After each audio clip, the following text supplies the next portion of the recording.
I'll talk about the two green terrors because there's a lot of confusion concerning both of these fish, and the confusion continues. But these fish are one of my favorite of all the big South and Central American cichlids that I've kept.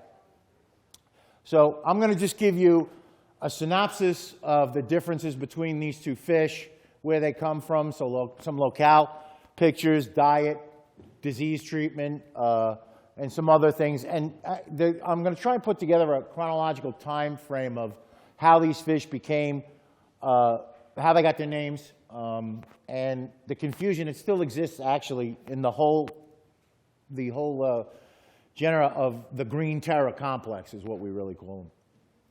So in the mid-1970s, two new cichlids from Ecuador took the American hobby by storm.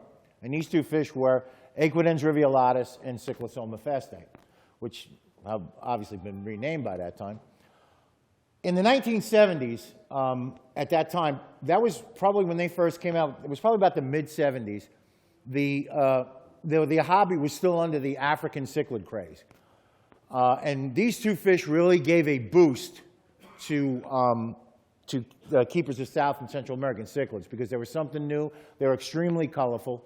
And for most of us who kept big fish, we liked them because they were mean. Very mean, very mean, very mean.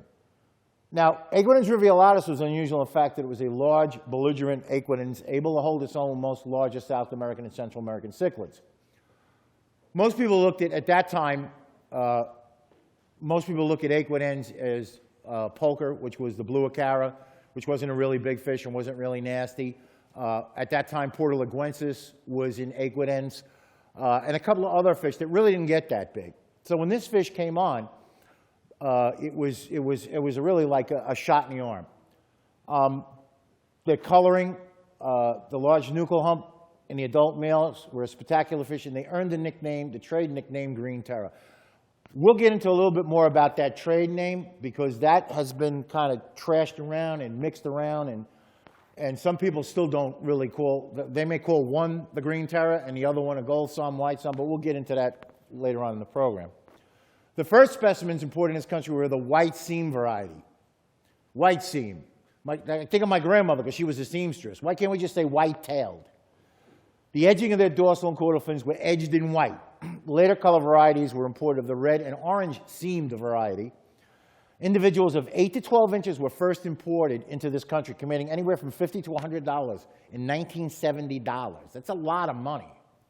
And they were showstoppers, undoubtedly the jewel of all the acaras, and they really did rack up the show circuit.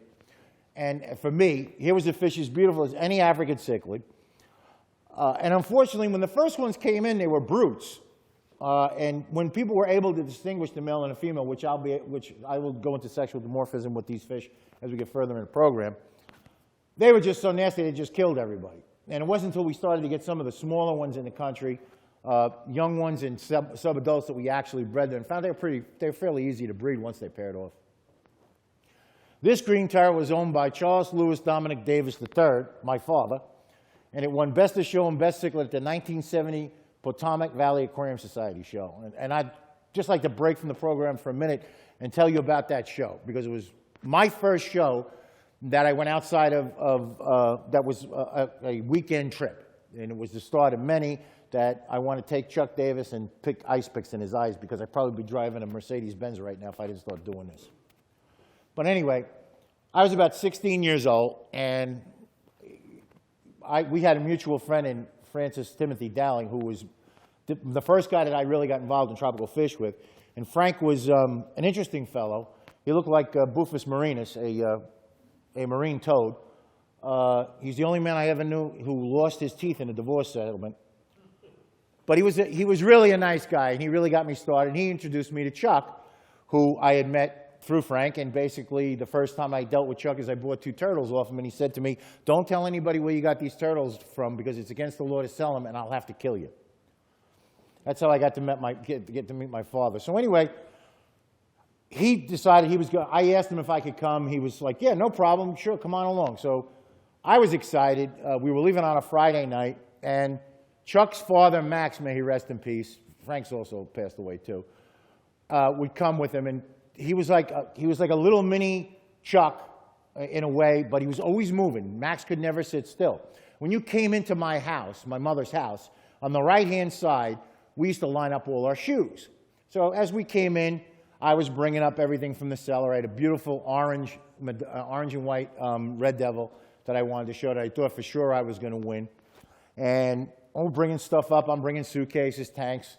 And Chuck is talking to my mother and my father, and you know, they're thanking him for taking me and everything else. And, you know, all of a sudden, Chuck sees his father taking all the shoes. He took about 6 pairs of our shoes. If Chuck didn't stop him, I'll never forget what Chuck said. He said, "Dad, what are you doing? They're going to have no shoes to wear." We would have had no shoes that whole weekend. So it's about a 5-hour drive to Potomac Valley. So Chuck gives me a piece of paper and says, "I want you to write down the mileage, when we stop, and this and that." So I was 16 years old. I didn't care. So we get in the car. We're driving not even an hour. And Chuck said, "You guys hungry? Stop and get something to eat." "Yeah, we just got on the road. Are you just going to eat already?" And I kind of looked at him and I said, "Well, he didn't get that big eating chiclets." I said, "Okay, no problem. I'll have a soda or something. I'm really not that hungry. It's like 12:30, 1 o'clock. We stopped to eat 4 times. 4 times. 4 times we stopped. The best part of it is we finally got to Virginia, and I finally got a chance to have SOS, which was something that my father would always tell me I would never like, but I did like. And he didn't like it because that's all he ate in the service. And Chuck brought this fish. And this is the first time I ever saw this fish. And this thing was lit up like a Christmas tree. And as it says there, he won Best of Show, Best Cichlid, and for a year, that fish was untouchable in fish shows. And this exact photo was taken by Ruth Brewer at Potomac Valley, and this photo was in that, I don't know, about 4 or 5 different TFH magazines and books and whatnot. And I said to Chuck, "Chuck, if you ever sell this fish, I want it." And he looked at me and laughed. And I figured, why is he laughing? He said, "Do you know how much I paid for that fish?" I don't know. I don't know. How much, Chuck? $20? He said, "I paid $50 for it." $50 in 1976 is what about $5,000 is to me now. All right? And he got it in a store called, I don't remember if anybody remembers, there was a pet store in the Livingston Mall called Ed's. And Ed had it. And Chuck, as Chuck told me, he would go back and forth to that store 3 or 4 times and look at that fish and talk to the guy. And he'd say to the guy, "Is that the best you can do?" And the guy said, "Absolutely. I paid a lot of money for it." And Chuck was never really one much to bargain. When he wanted something, he would buy it. And eventually he went back the 3rd time, and he just laid out the $50 he bought it. And in that 1 year, it was really the fish in the East Coast, in the East Circuit. Now, that's years ago when we all had shows. North Jersey had a show. We had Exotic Aquarium Society had a show. You had the Long Island clubs. You had the New York clubs. So there was a lot of shows going around at that time. Plus, we would also go down south, obviously, to Potomac Valley. And about a year later, I asked him, "Listen, how's that rivulatus doing?" And he said, "Oh, it's dead." I go, "It's dead?" I go, "What happened? What was it eating?" "Oh, it ate goldfish. That's all it ate." I said, "Well, how did it die?" He said, "I left the cover off." So, my father he still does have some weird fish keeping practices. Just don't ever let him design a plumbing system for you. However, around the same time in Germany, another aquidin species imported from Peru this time, not from Ecuador, made its appearance in hobbyist aquarium, known as the silver Buntbarsch, okay, or silver seam cichlid. Right, that's what that means in German. I had to look it up. Although I did take German in high school for exactly 3 hours before I got thrown out of the class. All right. Following the knowledge at the time, this fish was also determined to be Aquidens rivulatus in Germany. So around the same time, we had 2 different fish that came into the hobby on different sides of the Atlantic. This photo was taken by my hero and my mentor, Dr. Loisel, who this is the actual photo that appeared in Goldstein's book.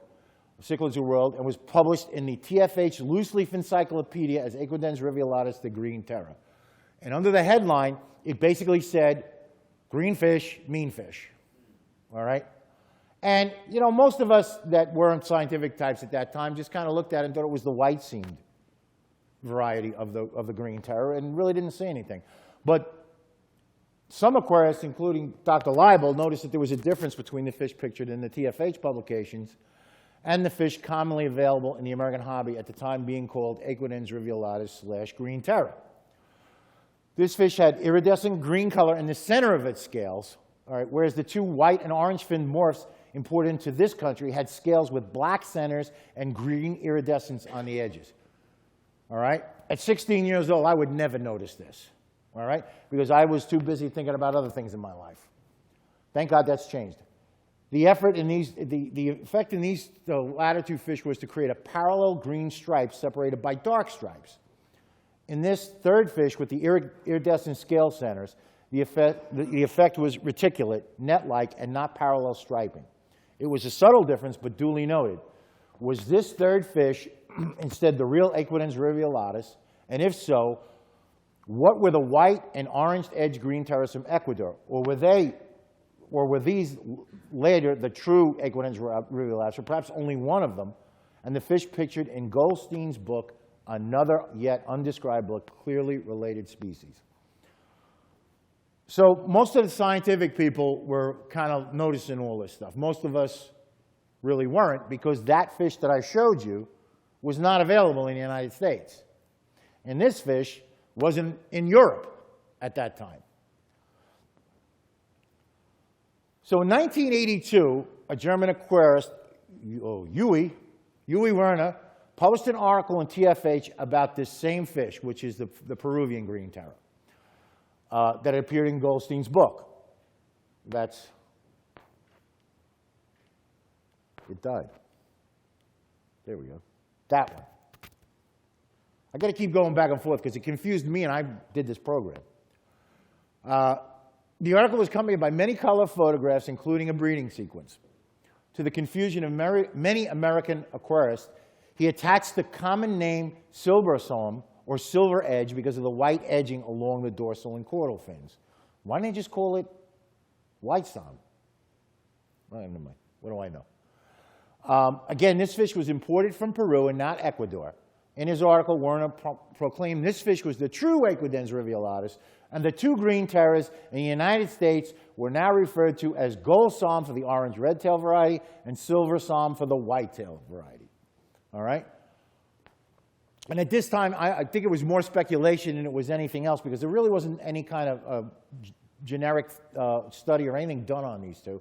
And in this picture, I'm just showing you a red-tailed and a white-tailed green terror. There's your... What happened to this thing? There it is. It worked when I pointed it at Jimmy's head. Here's the red one. Here's the white one. I had to use that pointer. I love the pointers. And this is from my father's tank, Chuck Davis. You can see there's no way he's going to have these two fish going to get at each other, because he's got 17 pounds of rock and 47 suction cups. However, the saga continued. Further publications such as Stack and Link's 1985 book lists the Peruvian fish as Equidens species silver seam cichlid, and including one co-authored by Werner himself in 1998, suggested that the fish described in the 1982 article was not Equidens rivulatus, but an undescribed Equidens species commonly called silver seam. Enter Alf Stalsberg, a hobbyist from Norway and the godfather of Equidens and related species. Alf is the envy of almost all aquarists I know, at least to me, because if he couldn't find a fish that he wanted locally, he just went to the country and collected it. But he's collected a ton of Equidens species and a ton of the Andinocaras. And if there's anybody that deserves to be called the godfather of Equidens, it's this gentleman right here. Alf made many collecting trips to both Peru and Ecuador, bringing back specimens of both animals. Alf, in 1987, collected some rivulatus types in a small river west of, I don't know, Quinid? That looks good. Nobody's going to know what that is, right? In Ecuador, and sent these to noted ichthyologists Sven Kuhlander, and he compared them to Gunther's types. Gunther had originally described the rivulatus in 1859. The London Museum declared this type to be the true rivulatus. Now, this whole chronological order and describing of these species, I kind of hashed together, so I may not be 100% accurate, probably because when I was doing this part of the program, it was about 1:30 in the morning, and I really wasn't paying much attention to anything except trying to keep my eyes open. So at that time, now this fish that he's actually, if I remember correctly, that Kuhlander had described, actually ends up being another Andinocara species, which I believe is Bloombergi. In 1994, he also collected the Peruvian green terror and sent these to Kuhlander, concurred that that was not rivulatus and yet an undescribed species. The rivulatus he collected in Kuhlander's ID was a white seam variety with slightly less color in the dorsal and caudal fins than it was commonly available in the U.S. There was also differences in the coloration of the scales. There was a little bit different markings in the finnage. The name Equinoactilius was sometimes, that's as close as I'm ever going to get, was sometimes referred to both of the American green terrors.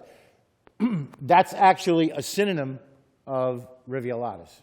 There's another one, I don't remember what there was actually 3 of them that ended up being synonyms of rivulatus. Then in 2009, another study was done by Czech scientists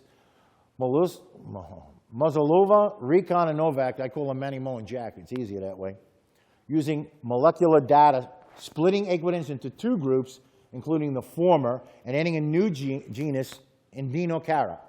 The study named the silver psalm fish from Peru as Andinocara stalsbergi after Alf, and it was well-deserved. Believe me, well-deserved. The gentleman definitely should have more than one fish named after him. And the white and orange tail terrors as the true Equidens rivulatus. Well, at least for now. More work's definitely needed. There has to be some more DNA work on it.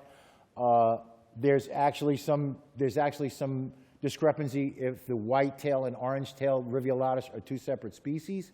That's one thing.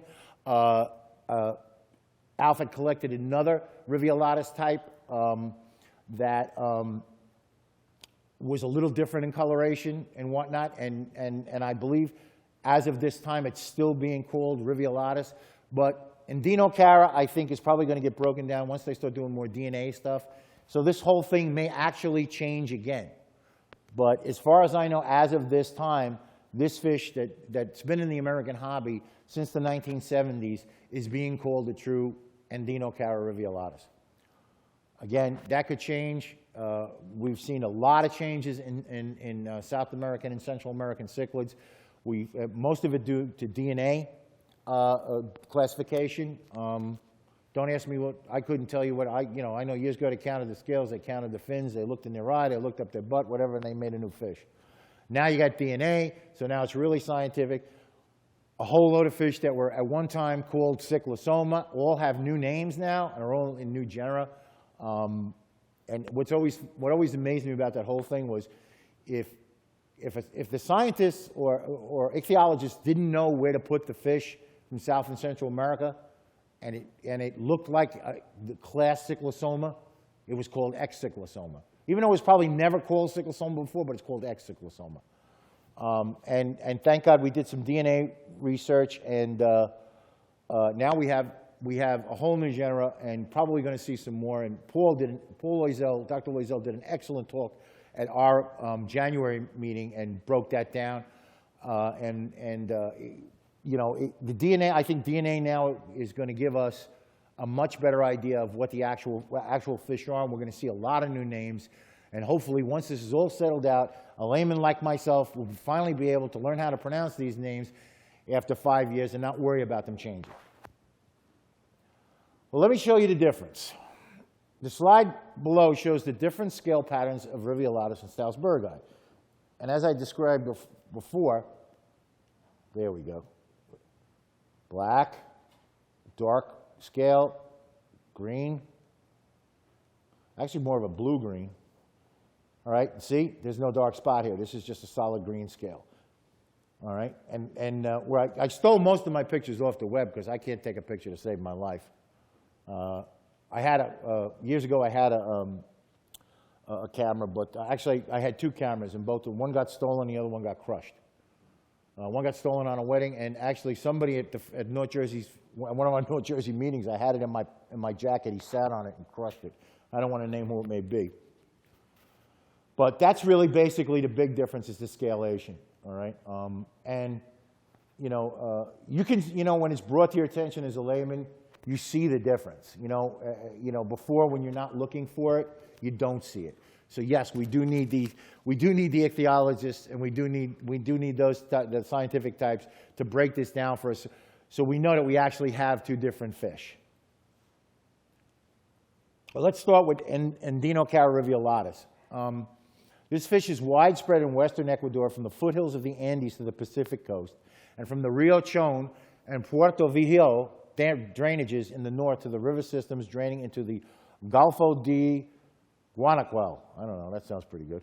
Mostly the greater Guiana's drainage, including the Rio Zarmilla and Rio Tumbes in the extreme northwest of Peru.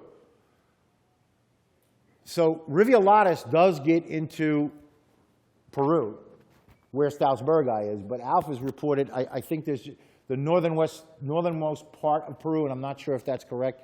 There, stalsbergi stops and rivulatus starts. Below is a picture of the Rio Chon in Ecuador, and if you look in the extreme right there, that's Jim Costello's summer house, right there, all right? He's asked me to come a few times, but unfortunately I'm afraid of malaria. Water conditions are not critical and can be maintained with a pH of 6.5 to 8.0 and a hardness of 5 to 25 degrees hardness. Temperature should be in the mid-70s. I don't like to keep these fish higher than 80 degrees. They really don't like that. I usually keep it between 76, maybe up to 78. I noticed when I kept them at 78, kept them at 80 plus, they really weren't happy. They normally in their natural habitat, they're in the mid-70s. I always add a bit of salt to my water. I've been doing that ever since I started keeping fish. And the diet can consist on a variety of pellets prepared in frozen foods. I prefer frozen and live foods, earthworms. Because they're a lot cleaner, they're a lot less messier, and it's easier for me. Sometimes you just go to the freezer, take that out, and then instead of having to throw those stupid pellets in there and everything else. I recommend you use smaller type pellets, and you try to get as much vegetable matter into their diet. The key to keeping these guys healthy, believe it or not, is keeping their bowels moving. They eat too much protein, they'll clog up. And before you know it, you'll have a fish that isn't eaten that'll get that hollow belly syndrome, which we'll get into a little bit later. Suitable tank mates would be the larger South Central American cichlids, large catfish, large target barbs such as tinfoils, silver dollars, loaches to name a few. I would not keep these guys with parachroma species like dovi unless they are much smaller or smaller than the terras. I've kept them with red devils. Usually the red devil is usually the king. I've kept them with Texas cichlids, Jack Dempsey's, all different things. They're really, an interesting thing about them is they've always been called the green terrors because they are nasty. And a lot of that has to take into account the environment they're in. I had a big 9-inch male with a big nuchal hump in a 90-gallon tank, community tank, with big barbs. I had filamentosa barbs. I had those big hatchet fish, trio, whatever the heck they are. I forget what they are now. I had a big, I had a big royal placo. I had a big fire eel. And he was gentle. He never chased anybody. He never went after anybody. He was mellow as anything. He would go, he'd be one of the first guys. Him and the eel used to like race to see who got to the pellets first. The eel used to beat him all the time. He used to piss him off. And that was really the way that fish was. And what I noticed about that is as long as there wasn't, any threat in there. Now, the minute I put another cichlid in there, and I don't remember what it was either a Geophagus type or an Actharictes. He went after that fish, and in 10 minutes, there was nothing left, just scales. I mean, he literally beat that fish to death in about 10 minutes. I remember because I left the fish in there, went to the bathroom, came out of the bathroom with a magazine, looked at it, and then all of a sudden, there was nothing left of the fish. And I took the remains of the animal out, did a water change, and the next day it was like Nothing happened. Didn't chase anybody, didn't do anything. So I think that their behavior is also based upon the threats they may see in their environment, like any cichlid. Everything in the tank obviously was too big for him to swallow, and I kept him pretty well fed too, so that may have something to do with it. But I've kept him in community tanks. They hold their own to a point, but some of the big stuff, just some of those Central American cichlids are just too nasty. And even their South American distant cousins, Feste, they don't do well with Feste unless they're pretty close to the same size or a little bit bigger. I currently have a big wild-caught Ecuadorian male is about 10 inches next to my big pair of Feste, and my male Feste is about 14 inches, and my female is about the same size as him, about 10 inches. And he approaches, and I have them divided, and he'll approach them very cautiously until he feels his oats sometimes, and then he'll go back and forth, till the big male Feste gets mad and picks up a rock and throws it at the divider. Then he kind of straightens everything out. The tank should be decorated with gravel. I love sand. However, like most large cichlids, these guys love to dig and have a habit of shoveling and spitting the matter right into your filter siphon tube. This sand acts like glass and destroys the magnet inside the grooves inside the magnet until your pump either overheats, blows up, or never works again. I love aqua clears. That's what I use, but I will not put any type of sand. One time I had coral sand in there, and that was even worse. But they will shovel that stuff around like there's no tomorrow. You understand these guys get bored real easy, and you're not home all day. They got to do something, so they just destroy your tank. And then you fix it, and then they just destroy it again. Eventually you give up. But that's the reason why I love sand, but with these guys, no way. A large piece of driftwood, some large rocks can complete your aquascaping. Plastic plants, if securely fitted, may also be used to enhance the beauty of your tank. When I mean securely fitted, like twist tied to like a piece of driftwood, or like surrounded by boulders, because if it's not secure, they will just take it out, and you will have all this stuff floating up at the top of the tank. A tank of at least 75 gallons is needed for an adult pair. That's the minimum. You probably could get away with that if you like doing a lot of water changes, a lot of filtration. With any time with these guys, you have to keep up on your maintenance. You got to keep up on your water changes. You got to have a good filtration system. Again, like I said, I use the aqua clears. My biggest tanks are 125 and 120. I don't like canister filters. I never did. They clog real easy. I know you got the new ones that are the size of a garbage can, and I guess when you start moving into a 180 or a 220-gallon tank, you need to do that. But when my filters start to get a little ucky, I change them right away. I used to let them just sit there, but now I found that it's better that you use that. And I don't know, I think Nancy left, but I use poly filters. Nancy used to sell them. I don't use anything but poly filters. I don't use charcoal. I don't use ammonia chips. I love a poly filter. I think it's one of the greatest inventions in the world, next to the diatom. Sexual dimorphism is fairly easy to tell, especially in subadult and adult fish. Males are larger and more colorful. Females have more color in the lower area of the jaw than males. And what I mean is, if the pointer works, right there, you see that? It ain't here, right? But it's right there. Usually females are not as stocky or as long as males. You can see there is a difference in the finnage, but it's really not that great. And in the coloration in the caudal fin and in the dorsal, you'll see the edging here doesn't go back as far, is not as intense as it is in the male and the female. Females is kind of like penciled out on the end of the caudal fin here, and just like a little dash on the dorsal. Where you can see it's a little bit more pronounced in the male. Now, the nuchal hump, males develop it. Females in this species really don't. I've seen them come close to it, but really not. Males get to be at least a foot. They can get bigger than that, because I personally had a male that was over 13 inches.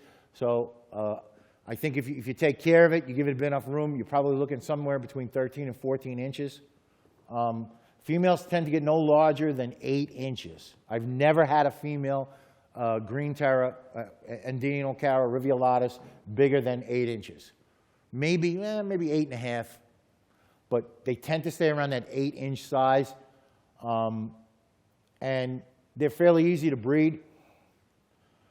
They become sexually mature around 4 to 5 inches. So you don't have to worry about getting a 12-inch fish or a 10-inch fish. They're probably, at 4 to 5 inches, you'll definitely see the difference, the dimorphism. They'll kind of pair off, and they'll get little nuchal humps and everything. They really don't need a lot of encouragement. You may want to do a large water change, which I think everybody does when they're trying to get fish to spawn. I had in here about cold water, and I took it out, but when I change my water for my tanks, I don't use the same temperature that's in the tank. I usually make it a little colder, because I always assume once there's like a large rain, a rain period, that water coming down is colder. So there is a little bit of a water change, a little bit of a temperature change, maybe a degree or so. And sometimes that kick starts them. I do this with most of my cichlids. I would not do this with Madagascar and stuff, because they're very prone to ick. The pair will choose and then thoroughly clean a spawning site. They're substrate spawners. They lay their eggs on a rock, all right, or a flower pot, or a pit excavated from the substrate. Never seen them dig a pit. Seen them dig a pit and put the babies in there. Never seen them dig a pit and lay eggs in there. Spawning occurs in typical fashion as many other cichlids. The female lays a laying of eggs, and the male follows behind her, fertilizing it. The eggs hatch in around 3 to 4. You could, an adult pair could easily have 400 to 500 eggs. Easy. You talk about some of the, maybe a 12-inch and an 8-inch pair, you're probably talking about 600, 700 eggs. The eggs hatch in around 3 to 4 days, and during this period, the male will defend the spawning site while the female tends to monitor the eggs, tends to sit by the eggs. Now, this is really prototypical South Central American cichlids. The male always takes a position above the nest to keep predators away, and the female keeps close to the babies. This is no different than almost any other big South Central American cichlid. They become free swimming in about 6 to 8 days. At this point, they'll take newly hatched brine shrimp, microworms, powdered foods. They're not particular eaters. They're not particular at all. They'll eat almost anything when they're babies. They should be left in with the parents till the brood care begins to diminish, usually around 6 weeks. You could take them out sooner. If you do that, separate them, or you will have one happy fish and one unhappy fish. I don't really do this. I have no patience. I have a 9-year-old daughter, and that's where all my patience is right now. So I don't start the right way of doing this. I usually get 2 big fish, and I hope to God that I get them together and they spawn. And it's worked pretty well for me. But the best way to start is to start with at least 6 fish. You could do 12 fish and let them pair off naturally. However, if you, like me, and have no patience, and you want to try by putting larger fish together, you can use a combination of the divided tank method and the hidey hole method. The divided tank method is basically you take a piece of egg crate, you cut a hole in the egg crate, big enough for the female to get through, but small enough that the male can't get through. And it works when you have a size differential. If both your fish are around the same size, it don't work too well. I also had fish that were very stupid, and the female would just come over to the other side and get beat. And I'm not this particular fish, but other species would get beat to a pulp, and then I had to pick up what remained of her and kind of pushed it through the hole to get around the other side. And then we put her in intensive care, and she came around. But, and the hidey hole method is basically you provide some type of a cave or a PVC pipe where the female can get in there and the male can't, so she has refuge from when he gets really nuts. Those 2 things will work. I found that once I've had an experience where I had a male green Terra, I don't know, it was about 7 or 8 inches, and it was at one of our shows. I just happened to buy a female green Terra for ha-has, and I threw those 2 fish in, no divided tank method, no nothing. 3 days later, I had a spawn. So sometimes it just happens. So let's talk about now Andinocara stalsbergi, which is found in the Andean rivers and lakes at the Peruvian Pacific coast. A very interesting note is the biotypes associated with its distribution on the western trans side of the Andes Mountains. These collecting localities are described as brackish lakes and coastal rivers near the shoreline of the Pacific Ocean with a pH of 7.7 to 9.2 and a hardness of DH 6.7. Something you wouldn't expect from a South American cichlid. And a lot of people think, you know, because it's South American cichlid, I got to keep them in soft acid water. No, that's really, unless it's like in the middle of an area where there is that kind of, that stuff, that's just not true. Most of them come from flowing rivers where the pH is anywhere from neutral and up. But this particular one, that's pretty amazing. And below is a picture from our site at one of the collecting sites at a pond near Rio Pico. These kids right here, I just want you to see it. See these young children right here? Russ White paid these kids $25 each to collect these fish. But what Russ didn't realize, it had to cost him $6,000 between greasing the local politicians, getting all the shipping materials and everything. So Russ went back and beat the crap out of the kids and got his money back. Had nothing to do with money, it was just the principle of the thing. I kept my water conditions on the alkaline side, probably around 7.8 when my first pair. And this was not because of me being aware of the collecting data, but because the only tank I had available at that time to put the pair in was dolomite. It had dolomite in it, so I was already there. I had always used salt micrograms and probably put more because they were wild fish. Now, my first pair, and actually this fish got into the country and got into the hobby thanks to Jeff Rapps of Tangled Up in Cichlids, who basically has brought a lot of different South and Central American cichlids into this country. And he's taken that chance. And we should, if you're a South and Central American cichlid lover or keeper, you really have to thank Jeff a lot for all his time, effort, and money he's put into getting us these fish. My first pair I got had to be, God, it had to be 2003, 2004. I paid a lot of money for them because they were like one of his first shipments. They were big. They were 7, 8 inches. I killed them, just like that.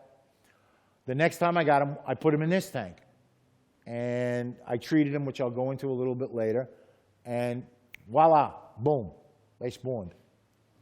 I kept them a bit warmer, and they were fed live food, mostly earthworms and blackworms, and then moved to prepared and frozen foods. Whenever I get something in from the wild, I always try to give it live food because you want to try and get it to the point where it's starting to eat. And a lot of fish, when they come out of the wild, look at it. There's no giant hand in the wild that goes like this and drops pellets in the water. And the two foods I use predominantly in the beginning are blackworms and earthworms. If the fish doesn't hit that, either one of those, then something's wrong. I never kept them with other cichlids, the stalsbergi. But people who have told me they're more aggressive than rivulatus. Now, this may have something to do with the fact that these were wild fish or F1 or F2 generations, and everything, and the fish that we've seen as Equidens rivulatus, by this time around now especially, almost all of the ones in the hobby have been bred 100,000 times coming out of Florida and the Far East. Although occasionally people do bring wild ones in, and if you do get a chance, get them. Everything else, as for the tank hardware, tank makes with the same as rivulatus. So basically, it's almost exactly the same. One thing I did notice, sexual dimorphism is a little bit more difficult with stalsbergi. All right, males generally are more high-bodied. They get the nuchal hump, but females will get that nuchal hump too. And I bred this fish probably more than I bred rivulatus. I must have bred 4 or 5 different pairs of these, from up to about 7 or 8 inches to probably 4 inches was probably my smallest pair. Male was 4, females a little over 3. Females do not get the intense green coloring as much as rivulatus does. If you look, I mean, there's a little bit here, but really not much. See this spot? I've seen this spot. This is really here. So I don't think the spot has anything. If you look at the coloration in the finnage, in the caudal and dorsal fin, you don't have that. Really, it's kind of like really, it's kind of like a hit and miss. When they're small, especially when they were small, because the small pair I remember had the nuchal humps, both the male and female. The male was always more high-bodied. That's how I always knew. Female was a little bit more elongated. There is a little bit of a difference in finnage, obviously. The dorsal and anal fin is longer on the male and female, on the male than on the female. And everybody says that this fish doesn't get to be 8 inches. That's a load of horse shit. I put BS there, but I could say horse shit, right? This male here was 11.5 inches. He was my fish. Loisel took both those photos. I got to tell you that. Because I couldn't take a photo. You could tell because right down here is my model of my T-34-85 tank that this guy took the turret off and destroyed it. And the female was around 8. So they get almost as big as rivulatus. But there is definitely, it's not as easy to tell as the green terrors. Now, the rivulatus, when they breed, the females almost get black. That's another thing I'm sorry that I forgot to point out. The female stalsbergi get extremely bright colored. I mean, they actually get prettier than the males. And they are nasty. They are good parents. But the interesting thing is this, is that she's not like, she doesn't either bar out or get that dark color like rivulatus does. She gets very intense. There was an excellent YouTube video from Mel O'Meara out on the West Coast. Mel has been keeping fish longer than me. He was a good friend of the late great and my mentor, Mike Sheridan. And he had a beautiful video of he has like these tremendous tanks, like 1,000 gallons, 500 gallons, 300 gallons. And he had a beautiful YouTube video of his pair. And the female was lit up like a Christmas tree.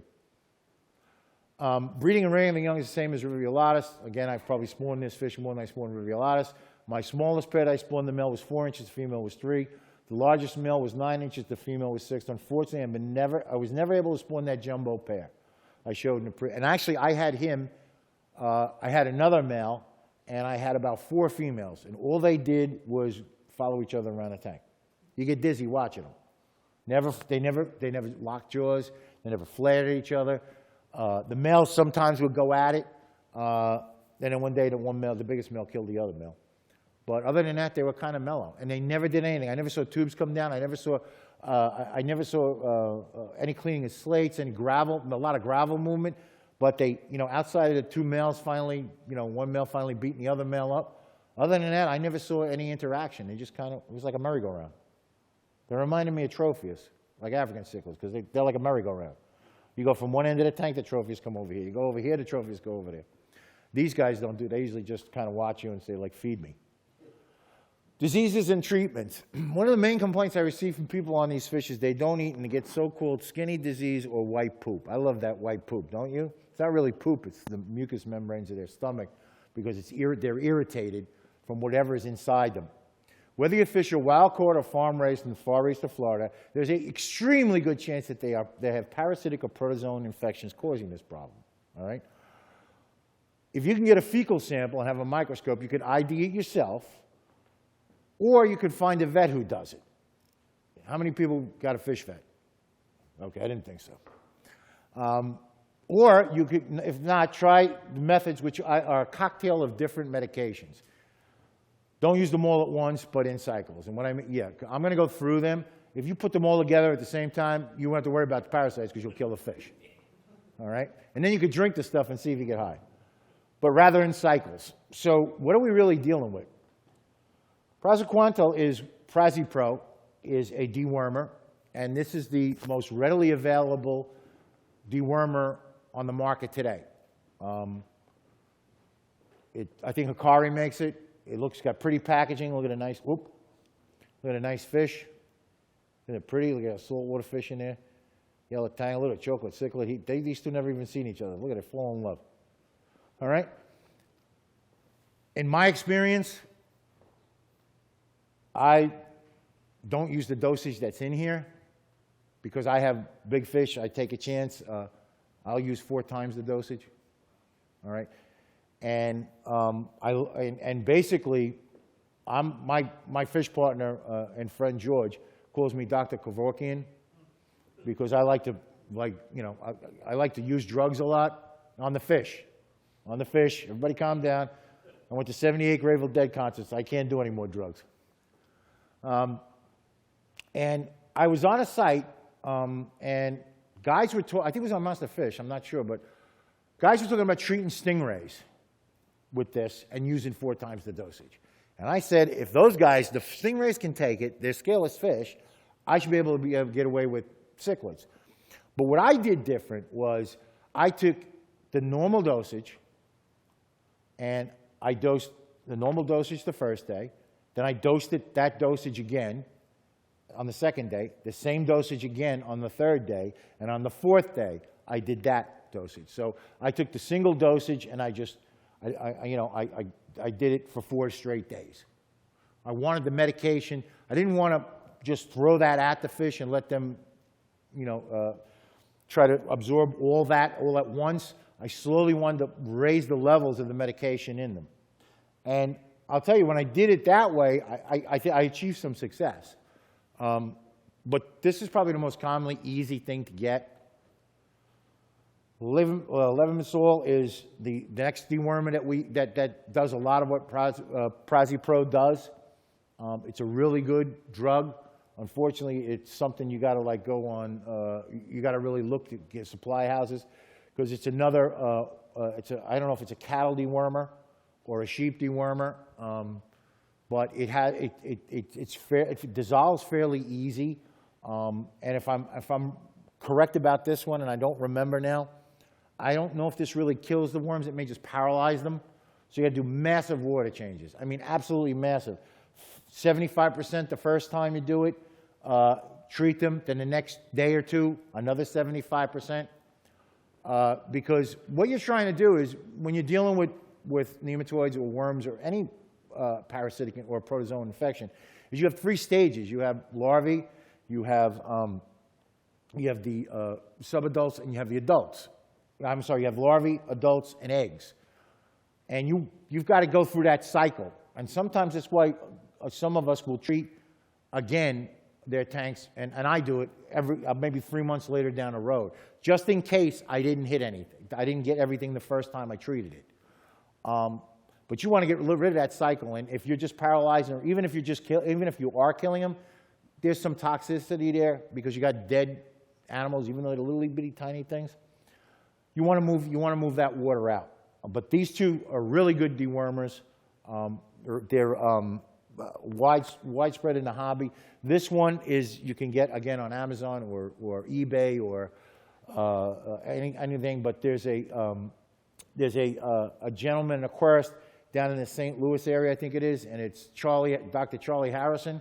He's a killifish guy. He sells this and another drug, which I'm going to go into. He's a great guy. He did a lot of research on this stuff. He's a funny guy. You could go to him and get it. Because when you buy this stuff, right, as I'll show you, sometimes you got to watch because there's enough here to treat like the Pacific Ocean. And they all have really limited, except the Prazipro, they have limited shelf lives. You're talking a couple of months, 3 months, 4 months, and then, supposedly they're done. Metronidazole or Flagyl. I call it Flagyl because I can't pronounce the first one very well, or I just call it Metro. Flagyl is a great drug for protozoan infections. That's like hexamata and stuff like that, the old hole in the head, whatever you want to call it, lateral line disease, whatever. Flagyl is an excellent drug, and I've used it over the years a lot for my reptiles, and I've had some good success, and I've used it for fish. But fish, it's hard. Whenever you're dealing with an infection internally, the other 2 dewormers are absorbed to an extent through the fish's gills and stuff, and skin. Remember, freshwater fish don't drink. And it's hard to get that stuff. So really what you're dealing with, to get an internal problem out, you have to get something into them internally. So you can either try to get this, you could do it like we do with reptiles, is you'll take a piece of tubing, stick it down their throat, and then put the medicine down there. Unfortunately, every time I tried to do that, as soon as I put the fish in the water, he spit it all up. You can inject it, but I'm dangerous with needles. Or you can put it in the food. Now, you'll find medicated food out there that contains a lot of these drugs, all right? The problem is if your fish isn't eaten, you're going to have what's the point of having medicated food? If you get a wild fish in or a new fish in, you may want to do that for 7 or 10 days straight And what I do with this drug is I will inject about 1 to 2 cc's of liquid flagell, which is available because all us reptile guys aren't going to be sitting there crushing pills and figuring out all this stuff. And see, that has a short date too. And I will feed exclusively this food injected with this medicine, exclusively, for at least 10 days. Don't feed them anything else. If they're eating, it's great. It works really good. They take it in, boom. Now, I know some people actually take it and kind of, they'll bathe their fish in this and do a really high dosage of it. But you want to try and get anything, when you get it inside of them, you got a better chance of that, of getting rid of whatever is inside, whatever protozoan problems they have. This is the miracle drug, I call it. It's called flabendazole.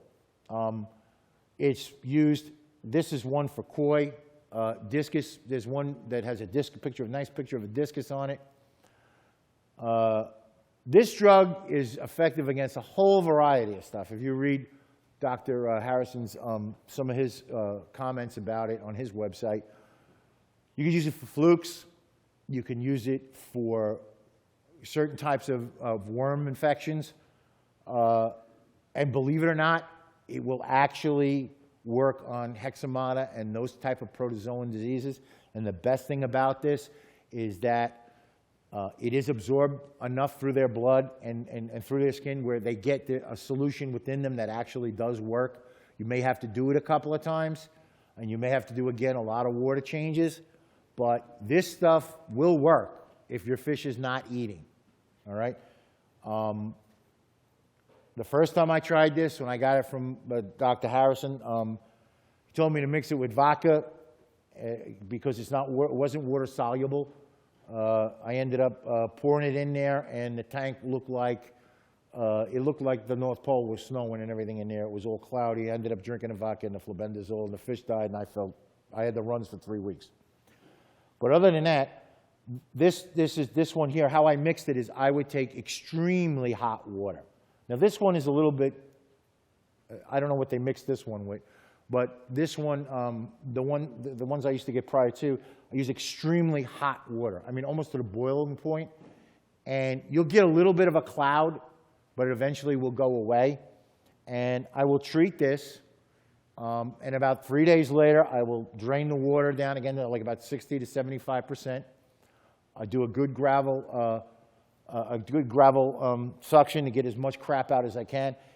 Fill that water up and hit them again. Do at least 2 treatments, sometimes 3, in the space of 3 weeks, and then I'll follow it up another 2 or 3 months later and do it again. Some people say some people do it every month. I think that's a little bit extreme.